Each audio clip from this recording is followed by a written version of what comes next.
1월 오늘 세 번째 맞는 주일입니다. 우리가 작년 12월 코로나 3차 대유행을 우리가 지나면서 또 참 어렵게 지내왔다가 더 많이 어려운 시간들을 보내왔는데요. 조금씩 이제 감염 숫자가 줄어들고 있는 중에 있습니다. 조금만 지나면 이제 1년이 되는 것 같아요. 1년 가까운 시간 동안 우리는 참 불편한 동거를 해왔습니다. 이 코로나와 함께 같이 동의하고 싶지 않은 그런 걸음을 걸어왔는데요. 이 코로나는 우리의 모든 삶을 강제적으로 바꾸어 놓았습니다. 이렇게 바꿔줄래 이렇게 된 게 아니고 안 바꾸면 안 될 상황으로 우리를 몰아 넣었습니다. 정상적이었던 우리의 삶, 또 우리의 신앙이 이 코로나 때문에 비정상적인 상황에 놓이게 된 겁니다. 1년 동안 이런저런 상황을 거듭해 오면서 계속되다 보니까 이런 비정상적인 모습들이 마치 하나의 정상처럼 여겨지고 있는 게 아닌가 하는 이런 생각도 들기도 합니다. 감염을 우리가 극복하기 위해서 참 많은 대가들을 치러 왔습니다. 경제적인 어려움을 겪기도 하고 또 정신적인 고통을 또 우리가 겪기도 했습니다. 불안한 마음도 계속 있고 또 사람들 간에 저 사람 때문에 혹시 감염되지 않을까 하는 불신감도 또 우리도 모르게 그런 마음을 느끼게 됩니다. 늘 가깝게 지내왔던 모임들, 또 공동체, 또 가까운 사람들 간에도 이제 함부로 만날 수 없는 이 격리라고 하는 것을 우리가 참 오랜 시간 겪어봤습니다. 그리고 그러한 피로감이 많이 누적되어져 있는 상황입니다. 그것뿐만이 아닙니다. 우리 하나님의 사람들, 특별히 우리가 신앙을 최고의 가치로 여기는 저와 여러분들은 또 하나의 문제를 가지고 지금까지 씨름해 왔을 줄로 압니다. 그것이 바로 예배에 대한 끊임없는 물음이었습니다. 목사님들 자신도 과연 어떻게 해야 될까? 정부의 조치가 계속 시시각각으로 바뀌어가는 모습을 보고 또 감염자의 상황들을 지켜보면서 어떻게 해야 될까 하는 이런 고민을 하면서 적지 않은 시간들을 보내왔던 것 같습니다. 지난 주간 특별히 인터넷을 뜨겁게 달군 사건들이 있었죠. 부산 세계로 교회, 그 교회가 정부의 행정적인 조치를 계속 어기면서 현장 예배를 강행을 하다가 폐쇄 조치를 당하게 된 사건입니다. 이에 대한 시각은 다를 거예요. 믿지 않는 사람들이 봤을 때 교회는 도대체 왜 저러냐 이렇게 해서 계속적으로 불편한 심기를 드러내는 사람들도 있고 또 우리 신학인들이 볼 때도 저건 너무 지나친 거 아니냐 이런 생각을 하기도 하면서 또 한편으로는 또 그런 심정이 이해가 되기도 하는 이런 시시각각의 다른 시각들을 가지고 있는 것 같습니다. 여러분들 어떤 생각이 드셨는지 모르겠어요. 만나서 이야기할 기회가 없으니까 잘 모르겠습니다. 오늘 우리가 처해진 이런 상황에서 오늘 다시 한번 우리 예배를 생각해보는 시간들을 갖기를 원합니다. 예배에 대한 전체 부분들을 우리가 다 다룰 수는 없고 오늘 우리 제목처럼 우리가 예배를 바로 세우는 일에 있어서 어떤 것이 중요한가 하는 것들을 여러분들과 함께 나누기를 원합니다. 제가 얘기하고자 하는 부분은 크게 두 부분인데 우리가 잘 아는 이야기죠. 예배는 중요하다는 겁니다. 이게 한 가지 이야기고 또 하나의 이야기는 예배는 중요할 뿐만 아니라 그 예배는 온전해야 된다라고 하는 부분입니다. 그래서 이 부분을 함께 살펴보면서 오늘 우리의 모습을 되돌아보고 우리가 어떻게 해야 될지를 함께 생각해보는 시간을 갖기를 원합니다. 첫 번째는 예배는 중요하다는 겁니다. 바울 사도는 율법주의자였죠. 그리고 아주 바리새인 중에도 아주 열심히 있는 바리새인이었습니다. 그는 태어나면서부터 율법을 교육받았고 그 율법을 따라 사는 일에 매우 익숙한 사람이었어요. 그리고 그는 율법의 차세대의 지도자가 될 만한 많은 훈련들을 받았던 인물이었습니다. 그래서 그도 율법의 선생이 되는 자리에 있었고 이 율법에 대한 남다른 열심을 가졌던 인물이었습니다. 율법을 잘 지키는 걸 통해서 그가 하나님의 구원을 받게 된다고 하는 사실들을 분명하게 믿고 예수를 믿는 사람들을 그토록 박해하고 그들을 박멸하는 일들에 앞장섰던 인물이었습니다. 그러나 그가 부활하시고 승천하신 주님을 만나게 되면서 그는 은혜의 복음을 깨닫게 됩니다. 그리고 자신이 그 오랜 세월 동안 익혀왔던 모든 율법에 대한 내용이 잘못됐구나 하는 것을 그가 깨닫게 됩니다. 그리고 나서 그의 삶은 이제 이 은혜의 복음을 전하는 일에 그의 일생을 다 드리게 됩니다. 복음을 전하는 일에 힘을 기울이는가 하면 복음을 전해서 세워진 교회가 여러 어려움을 만나게 됐을 때 여러 편지들을 쓰게 했습니다. 그래서 그 편지 가운데 우리가 잘 아는 이 로마서 같은 경우에는 복음의 정수를 담고 있다라고 말합니다. 하나님께서 베푸신 그 구원의 은혜가 어떻게 준비됐고 그것이 어떻게 나타났고 그것이 어떻게 실현되었는가 하는 사실들을 아주 논리적으로 깊게 풍성하게 이 로마서를 통해서 잘 전달해 줍니다. 그 가운데서 이 하나님의 은혜의 역사들을 다 이야기하고 나서 그 결말 부분에서 그가 하나님을 향해서 고백하고 찬양하고 영광을 돌리는 모습이 나타나요. 그 부분을 좀 살펴보면 로마서 11장 33절 이하의 표현이 됩니다. 이것은 하나님께 돌리는 영광의 노래다 이렇게도 표현하는 부분이에요. 제가 한번 읽어드립니다. 깊도다 하나님의 지혜와 지식의 풍성함이여 그의 판단은 헤아리지 못할 것이며 그의 길은 찾지 못할 것이로다. 누가 주의 마음을 알았느냐? 누가 그의 모사가 되었느냐? 누가 주께 먼저 드려서 갚으심을 받겠느냐? 이는 만물이 주에게서 나오고 주로 말미암고 주에게로 돌아갑니다. 그에게 영광이 세세에 있을지어다. 아멘. 이렇게 그가 표현하고 있다는 겁니다. 그의 어떤 심정으로 이런 표현들을 했을까? 저는 한번 생각을 해봅니다. 그의 이런 표현 속에는 그의 가슴이 뜨겁게 벅차오르는 그런 모습이었을 것이다. 저는 그렇게 생각이 돼요. 하나님께서 베푸신 그 은혜의 역사들을 생각해 보니까 그 은혜가 얼마나 크고 깊고 얼마나 오묘한지 그 하나님의 은혜에 완전히 매료가 되어서 그 하나님 앞에 감사와 찬양과 고백을 올려드리는 모습일 것이다. 저는 이렇게 생각을 하게 됩니다. 바울 사도는 그렇게 말했어요. 여기서 우리가 특별히 주목하는 표현은 누가 주께 먼저 드려서 갚으심을 받겠느냐라는 이 말씀입니다. 이 말의 의미는 하나님께서 준비하신 이 구원의 은혜의 역사에 있어서 과연 누가 그 은혜의 역사에 누가 그 일을 도운 자가 있었느냐?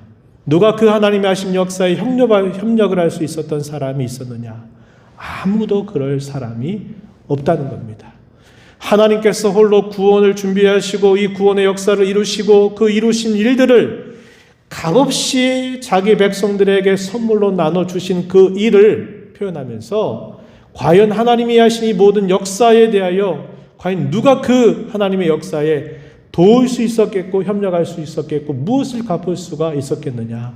아무도 그럴 수가 없다. 이 사실을 이야기한 겁니다. 그 이유에 대해서 그가 설명하기를 모든 것, 만물이 주님에게서 시작이 됐고 주님으로 말미암아 그 모든 일들이 진행이 되다가 그 모든 일들이 주님에게서 완결되기 때문이다. 이렇게 말합니다.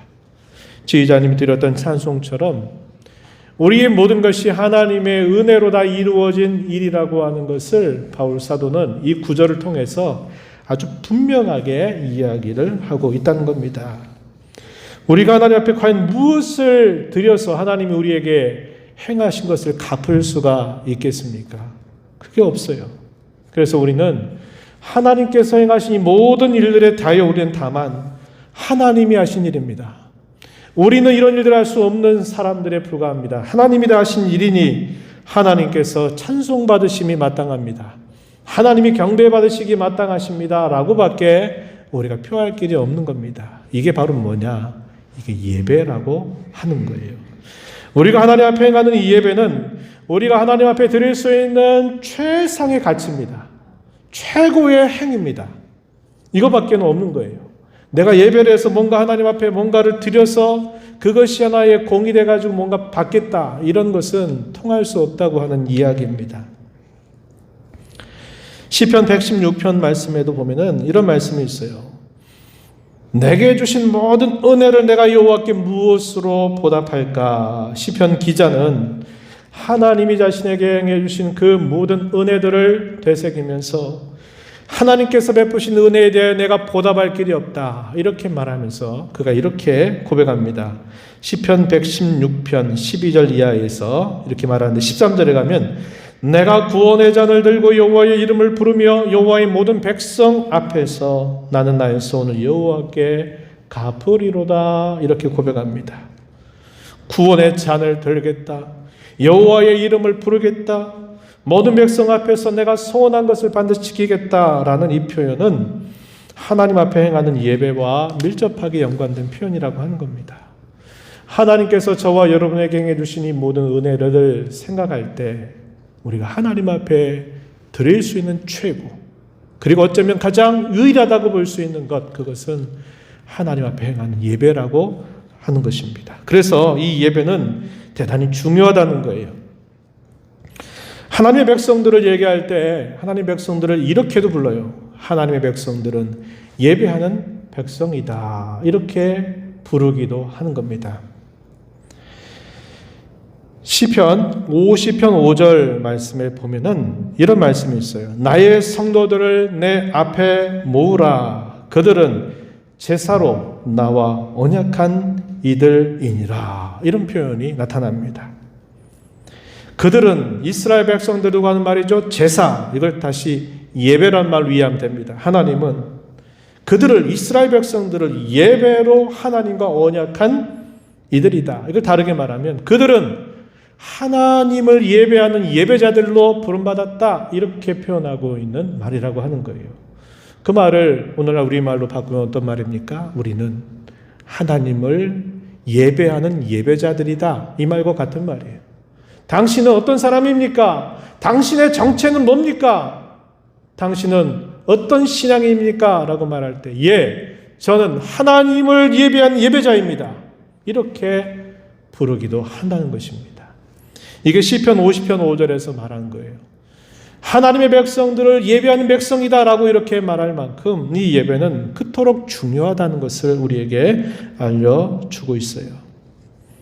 우리가 잘 아는 이야기 있죠. 이스라엘 백성들이 애굽에서 400여 년 종살이 하다가 그 백성들을 불러내기 위해 하나님이 모세를 당시 애굽 통치자였던 바로에게 보내면서 이렇게 모세에게 말씀해요. 출애굽기 8장 1절 말씀에 보면은 너는 바로에게 가서 그에게 이르기를 여호와의 말씀에 내 백성을 보내라. 그들이 나를 섬길 것이니라. 이렇게 너는 가서 바로에게 말해라. 이렇게 이야기하십니다. 여기 그들이 나를 섬긴다라는 말, 이 섬긴다라는 말은 하나님을 예배한다, 이 말입니다. 다시 말하면 이 백성들을 나를 예배하는 자들이니까 예배하기 위해서 너는 그 백성들을 보내라, 이렇게 이야기를 하는 말이죠. 이걸 다시 다른 말로 바꾸면 이스라엘 백성들을 왜 애굽에서 건져내셨느냐, 구원해내셨느냐, 그 목적은 그들로 예배하게 하기 위해서 그렇게 한 것이다 라고 이야기해주고 있는 표현입니다. 10가지의 재앙을 이 모세를 통해서 행하시면서 여러 차례 이 말을 바로에게 계속 전달하게 합니다. 이 백성들을 내보내라. 그들이 사흘길쯤 가다가 나를 예배하게 될 것이다 라고 얘기하면서 그들은 예배하는 백성이다. 누구를? 그들을 건지신 구원의 하나님 여호와를 예배하는 백성이다, 이렇게 알려주시고 있는 겁니다. 이런 표현들을 보면 하나님이 저와 여러분을 죄와 형벌 가운데서 구원해 주신 목적이 바로 뭐냐? 예배하는 백성이 되게 하시기 위함이다, 이렇게 이야기할 수 있는 표현이라는 겁니다. 요한계시록에 보게 되면 천상교회의 광경이 묘사가 되는데요. 요한계시록 4장에 보면 네 생물들이 등장하고 또 24장로들이 등장합니다. 근데 그 네 생물과 24장로들이 하는 일이 뭐냐? 모든 영광, 모든 하신 일들을 보호자에 계신 어린 양께 올려드리는 겁니다. 찬양과 경배를 올려드리는 거예요. 다시 말씀드리면 천상교회가 하는 일은 하나님 앞에 예배하고 있다는 것을 분명하게 보여주고 있다는 겁니다.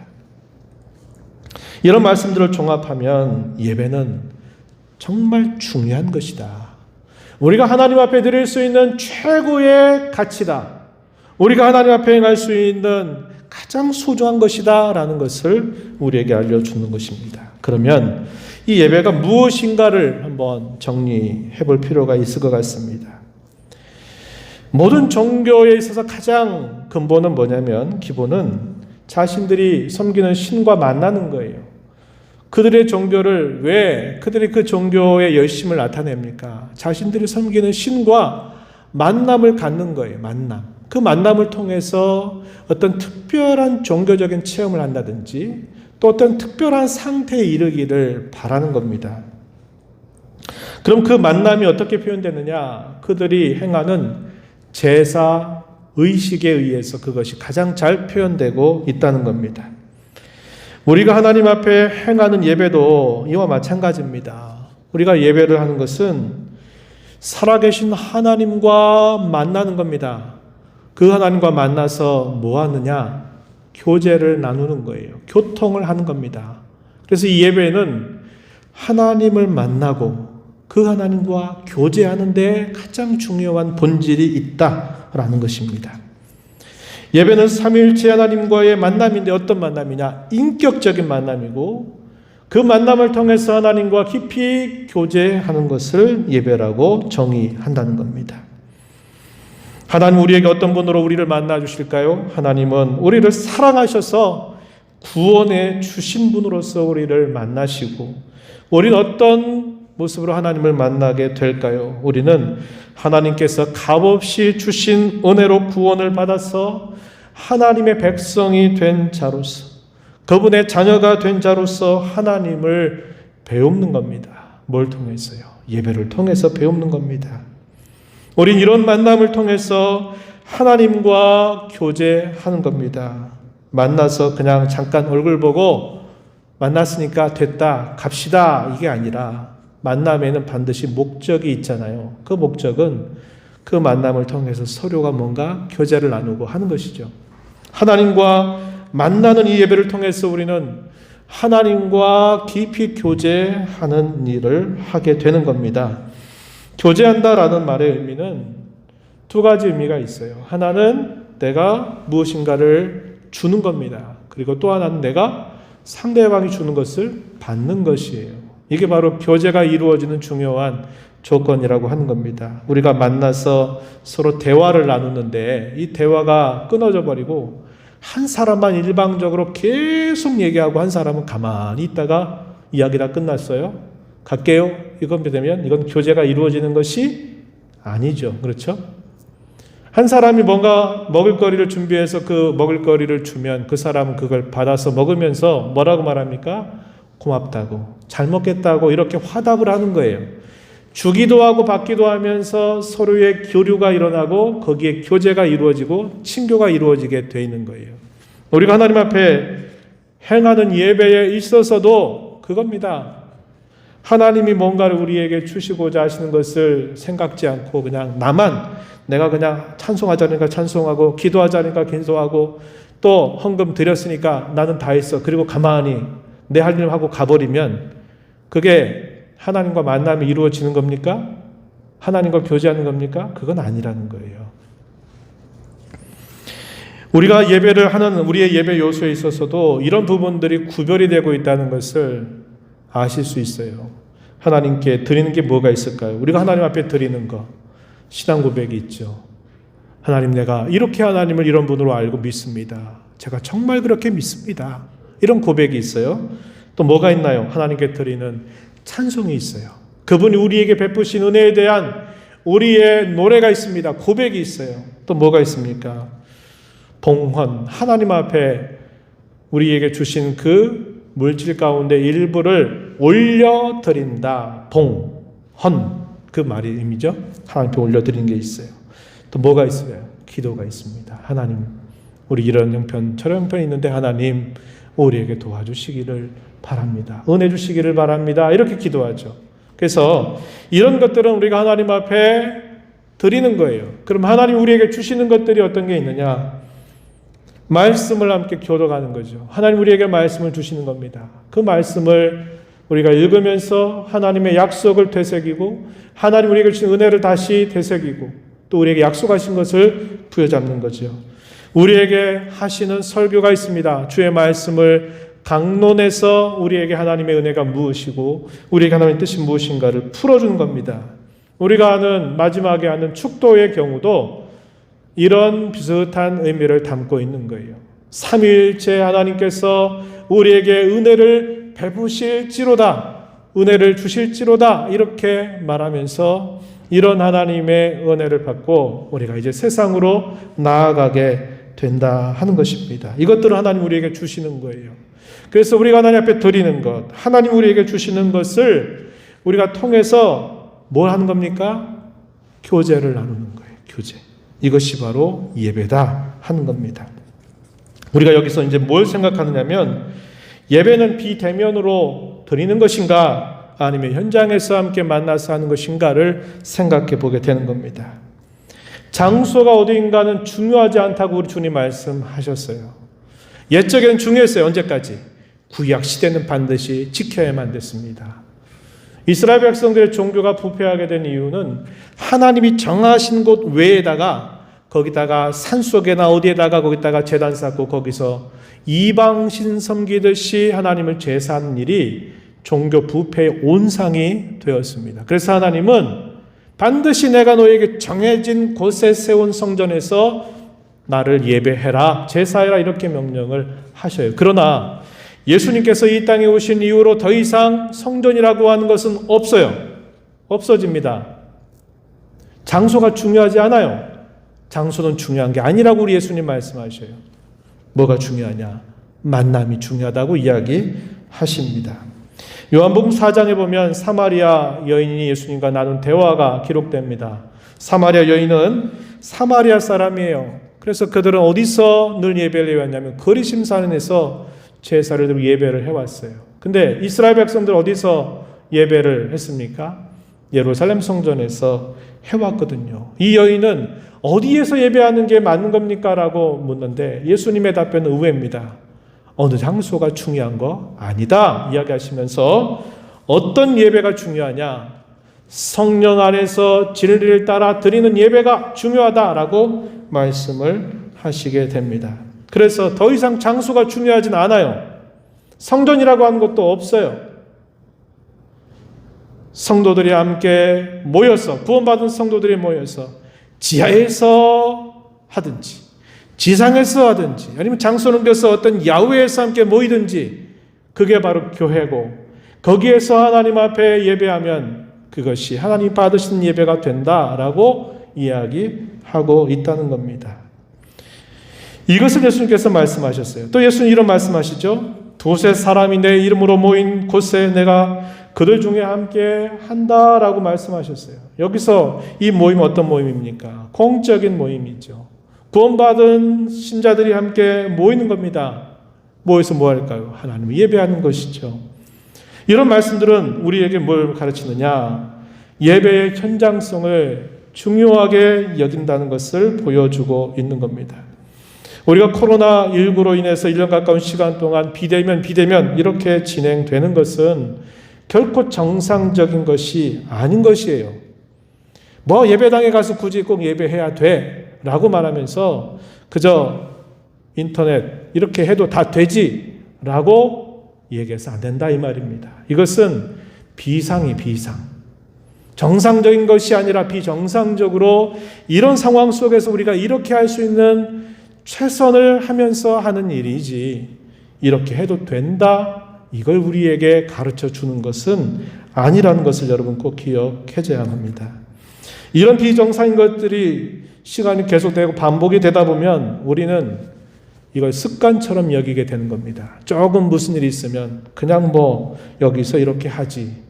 그래서 그저 가상으로 온라인으로 하면 되겠지 이런 생각으로 젖어들기 쉬운 겁니다.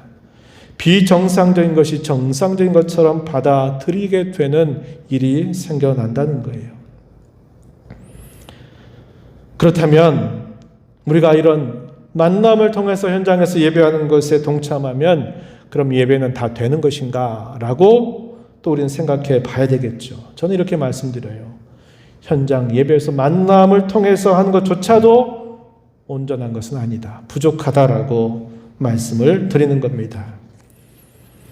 하나님 앞에 우리가 만남을 통해서 성도들이 함께 모여서 예배하는 일들이 이루어져도 그렇게만 되면 그게 예배가 되는 건 아니라는 거예요. 여기에는 뭐가 있어야 되느냐?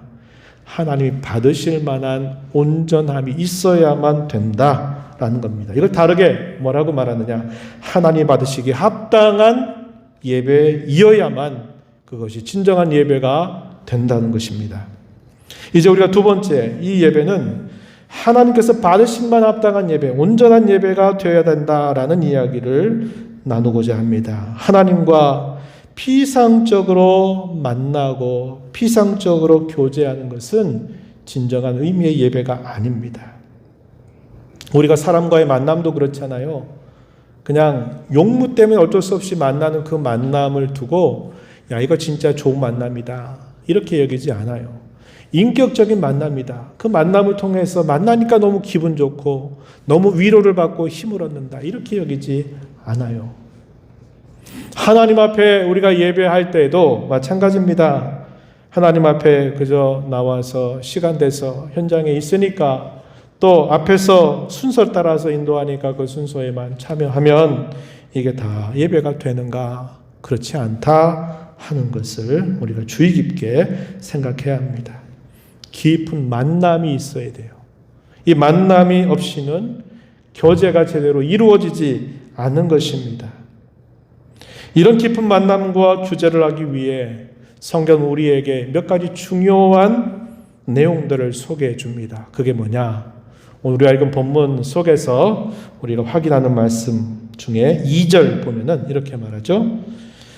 여호와는 마음을 감찰하시는 분이다라는 사실을 우리에게 강조해 줍니다. 이 말씀은 잠언서 다른 몇몇 곳에서도 소개되고 있는 중요한 표현입니다.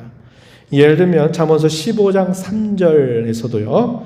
이렇게 말합니다. 여호와의 눈은 어디서든지 악인과 선인을 감찰하시느니라, 이렇게 말합니다. 또 24장 12절 가서도 보면은 이 표현을 어떻게 바꾸어서 이야기하냐면요. 이렇게 말합니다. 마음을 저울질하시는 이가 어찌 통찰하지 못하시겠으며 내 영혼을 지키시는 이가 어찌 알지 못하시겠느냐, 이렇게 말합니다. 마음을 감찰하신다, 이 말을 뭐라고 바꾸어서 표현했냐면 마음을 저울질하시는 이라고 표현을 했습니다. 우리 마음은 무게가 있는 게 아니에요. 근데 비유적으로 그렇게 이야기한 겁니다. 잘 이해가 되도록. 마음이라고 하는 것을 저울에다가 재어보신대요. 재어봐서 너무 가벼우면 안 된다, 이 말입니다. 이걸 다르게 뭐라고 말하냐면 우리의 마음에 중심이 실려 있는가, 중심이 빠져 있는가, 이걸 두고 중심이 실려 있으면 마음에 무게가 실리는 것이고 우리의 중심이 빠져버리면 마음에 무게가 없는 거예요. 가벼운 거예요. 하나님이 우리에게 예배할 때 하나님이 뭘 보시느냐? 너 오늘 그래, 위자리에 있구나. 너 이렇게 찬양하고 있구나. 그래, 이렇게 또 예물을 드리는구나. 이렇게 말씀을 듣는구나. 이것만을 보시는 게 아니라 마음의 중심의 그 무게를 재어보신다고 이야기한 겁니다. 예배당에 나와 있는데 집에 무슨 일이 있어서 집에 염려 근심하고 있고 또 회사에 어떤 일이 있는 것 때문에 계속 거기에 신경 쓰고 있다면 마음의 무게가 어디가 있는 겁니까? 집에 있는 거죠. 또 회사에 있는 거죠. 이런 겁니다. 그러면 그 예배는 하나님이 아니다라고 말씀하시는 거다, 이 말이죠. 그래서 우리가 이런 부분들을 늘 생각해야 한다는 겁니다. 하나님은 내 마음의 무게를 지금도 오늘도 이 자리에서도 재어보고 계신다. 근데 하나님은 여기서만 아니라 우리가 살아가는 모든 일상 속에서 어디서든지 우리의 마음의 무게를 재어 보신다라고 말씀하고 있는 겁니다. 이방의 신들은 그럴 필요가 없어요. 왜? 우상이니까, 죽어 있으니까. 그거 뭘 중요하게 여겨요. 정성 들여서 뭘 바치고 잘해만 주면은 이방 신은 들어줘야만 돼요. 그러나 우리 하나님은 인격자이십니다. 인격적이신 분이에요. 우리의 마음을 살펴보시는 분이라는 겁니다. 그래서 예배하는 저와 여러분에게 무엇보다도 우리 마음의 무게를 재어보신다는 것을 잊지 말아야 하겠고, 또 하나님이 예배보다도 먼저 우리에게 요구하시는 중요한 내용들이 있는데 우리가 잘 아는 내용입니다. 하나님은 하나님을 알기를 원하세요. 하나님의 마음을 헤아리기를 원하십니다. 그리고 하나님은 우리의 사랑을 그분께 나타내기를 원하신다는 거예요. 사랑 없이 마음 없이 그저 몸만 나와 있는 걸 가지고 그 예배라고 하나님 받지 않으신다는 겁니다. 우리가 잘 아는 말씀 호세아서 6장 6절의 말씀에 보면 이렇게 말합니다. 나는 인애를 원하고 제사를 원하지 아니하며 번제보다 하나님 아는 것을 원하노라, 이렇게 말씀을 하셨습니다. 인애 뭘까요? 하나님을 향한 우리의 사랑, 또 하나님 우리를 향한 사랑, 이것도 인애라고 표현하는데 우리가 하나님을 향해서 어떤 사랑을 가지고 있느냐 하는 것을 인애라고도 표현하는 겁니다. 하나님은 제사보다도 인애를 원한다. 네가 나를 사랑하는 마음을 나는 원한다고 하나님 우리에게 말씀해요. 제사만 그저 참여하고 예배만 참여하면 되는 게 아니라 나를 좀 알기를 원한다. 온갖 관심이 너 자신에게 몰려있지 말고 내 관심이 뭔가를 좀 알고 헤아리면서 내게 예배해라, 이렇게 하나님은 우리에게 말씀하고 계신 겁니다. 우리가 잘 아는 말씀 사무엘상 15장 22절에 또 이런 말씀이 있죠. 하나님은 사무엘을 통해서 범죄한 사울에게 이것을 깨우칩니다.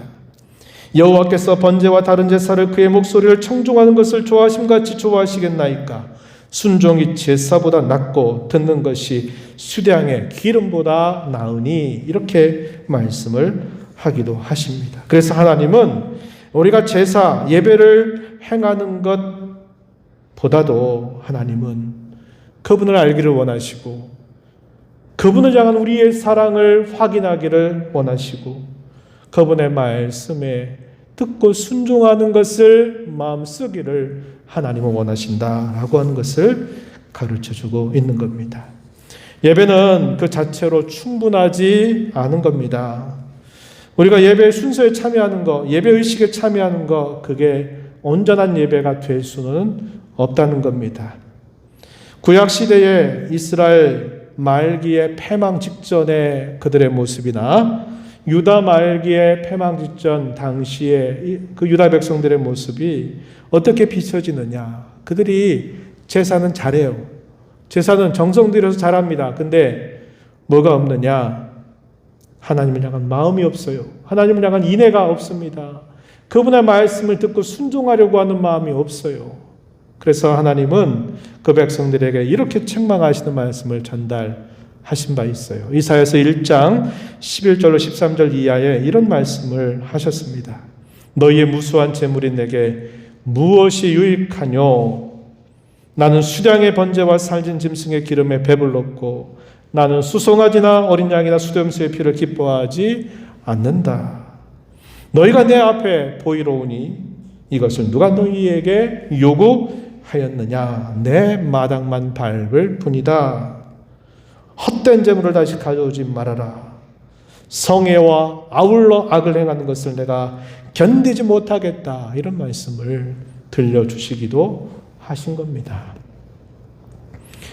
우리가 하나님 앞에 온전한 예배를 드리기 위해서는 우리의 삶과 예배가 분리되면 안 된다는 것도 반드시 기억해야 합니다.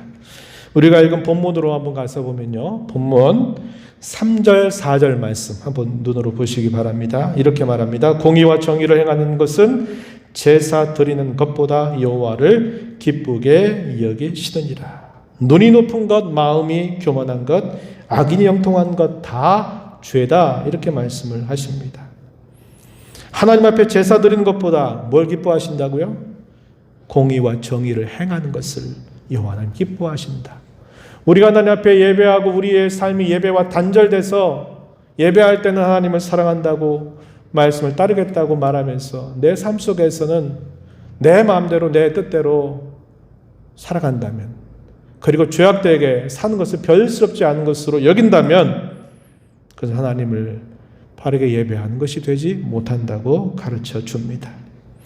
우리가 잘 아는 로마서 12장 1절 보면 이런 말씀하죠. 형제들아, 내가 하나님의 모든 자비하심으로 너희를 권하노니 너희 몸을 하나님이 기뻐하시는 거룩한 산 제물로 드리라. 이는 이것이 너희가 드릴 영적 예배니라. 하나님이 받으실 합당한 예배니라. 이렇게 우리에게 알려주고 있는 겁니다. 우리의 몸 전체, 제한된 시간, 제한된 장소, 주일 예배하는 그 시간만이 아니라 우리의 삶 전체, 우리의 전체를 산 제물로 드리라고 하나님 우리에게 말씀하고 있는 겁니다. 그래서 예배와 삶이 분리되어서 아무런 상관없이 살아가면 그 예배는 하나님이 받으시는 예배가 되지 않는다는 것입니다. 우리는 이런 하나님이 받으시면 온전한 예배를 드리기 위해서 잘 분별할 수 있어야 돼요. 로마서 12장 2절에 보면 하나님이 선하시고 기뻐하시고 온전한 뜻이 뭔가를 분별해라, 이런 말씀을 이어서 주시는데요. 분별해야 합니다. 오늘 우리의 현실을 어떻게 봐야 될런지 한번 우리는 생각해 봐야 하겠습니다. 코로나 1년 가까운 시간 동안 우리가 예전처럼 이렇게 만남을 가지면서 예배를 갖는 일이 제약을 받고 있는 시간들을 보내왔어요. 성경에 보면 징계로 인해서 이스라엘 백성들이 하나님을 예배할 수 없는 상황이 있었어요. 잘 아는 바벨론 70년 포로 생활입니다. 안식일을 지킬 수가 없었고 절기를 지킬 수가 없었어요. 예루살렘 성전은 다 무너져 내려버렸습니다. 그토록 하나님 앞에 예배했던 그 많은 기회들은 빼앗겨버린 채 이방 땅에서 포로 생활을 해야만 했습니다. 예배할 수 없었다 이 말이죠. 이런 상황이 있었습니다.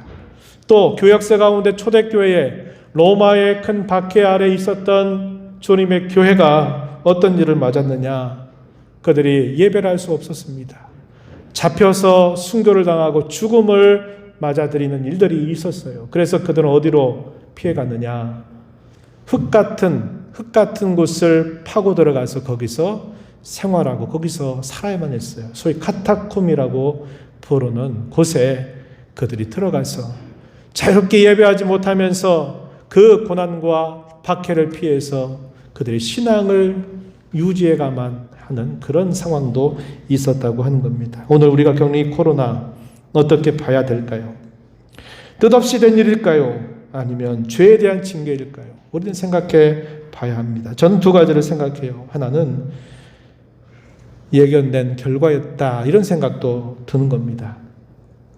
사람이 하나님 주신 이 자연을 지나치게 문별하게 훼손하게 되니까 이 자연 세계에서 일어나는 이 생물들 간에 일어나는 이런 바이러스들이 결국 우리 사람의 영역으로 이게 나와버린 거죠. 그러다 보니까 이런 바이러스 하나로 전 세계가 지금 힘겨워하고 있는 거 아닙니까? 그거 하나 극복하지 못해서 1년 가까운 시간 동안 우리 모든 것들이 뒤바뀌어버리는 이런 일들을 우리가 당하게 된 겁니다. 이건 어쩌면 우리가 자초한 일이 될 수 있는 거죠. 또 한편 하나님의 징계의 손길도 있다, 이런 생각도 드는 겁니다. 우리가 지난 세월 동안 그렇게 많이 하나님을 예배했다고 우리가 정상적으로 해왔던 우리의 모든 신앙의 걸음이 이것으로 인해서 멈춰서 버리게 하신 것은 되돌아보라는 거죠. 어떻게 해왔는지 한번 생각해 보라는 겁니다.